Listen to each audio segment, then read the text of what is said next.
In the dead of night, an entire army vanished. Not by swords, not by plague, not even by human hands. 185,000 of the ancient world's most feared warriors, the Assyrian army, were found lifeless at dawn, their bodies untouched by violence. What supernatural force could achieve what no earthly power ever had? The answer lies in a forgotten showdown between an arrogant empire and heaven's darkest angel. What if I told you the U.S. military has studied this event?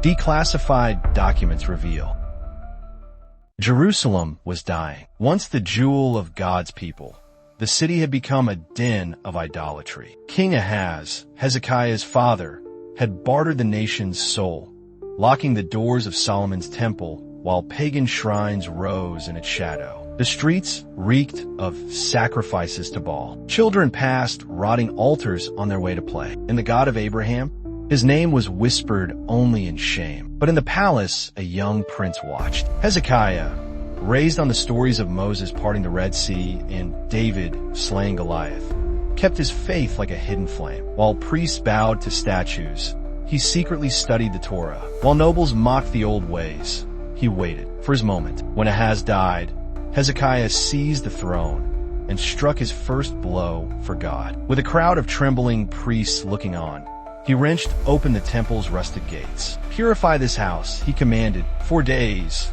workers hauled out decades of filth, shattered idols, pagan relics, the detritus of betrayal. The city echoed with the sound of hammers as every high place was torn down. But this revival would come at a cost.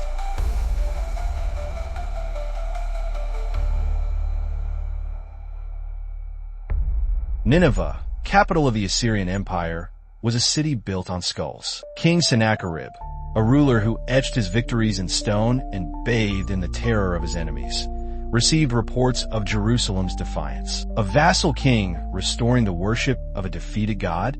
It was an insult, and Assyria always answered insults with annihilation. The army that marched south was a machine of nightmares. Siege towers taller than cedars rolled on iron-rimmed wheels. Battering rams tipped with bronze snarled like beasts. And the soldiers, hardened veterans who skinned rebels alive and impaled children, numbered more than the grains of sand in the desert. They came not just to conquer Jerusalem, but to erase its memory. When they surrounded the city, Rabshakeh, Sennacherib's grand vizier, played his psychological masterstroke. Speaking in Hebrew, so every defender would understand, he shouted, "Your God is as weak as the gods of Hamath and Arpad.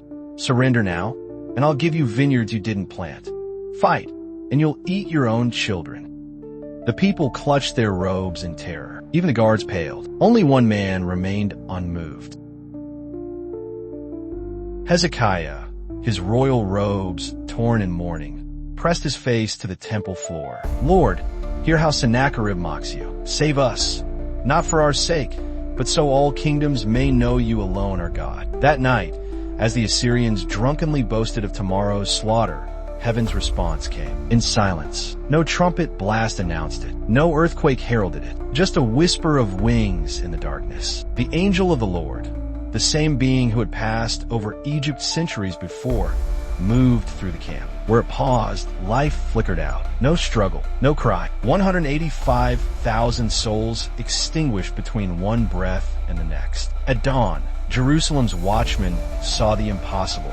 The greatest army on earth lay still as statues. Tent flaps stirred in the wind, revealing only corpses clutching uneaten meals. Rabshakeh's smirk was frozen in death. Sennacherib, fleeing back to Nineveh, would later be butchered by his own sons as he knelt before his false god. The message was clear.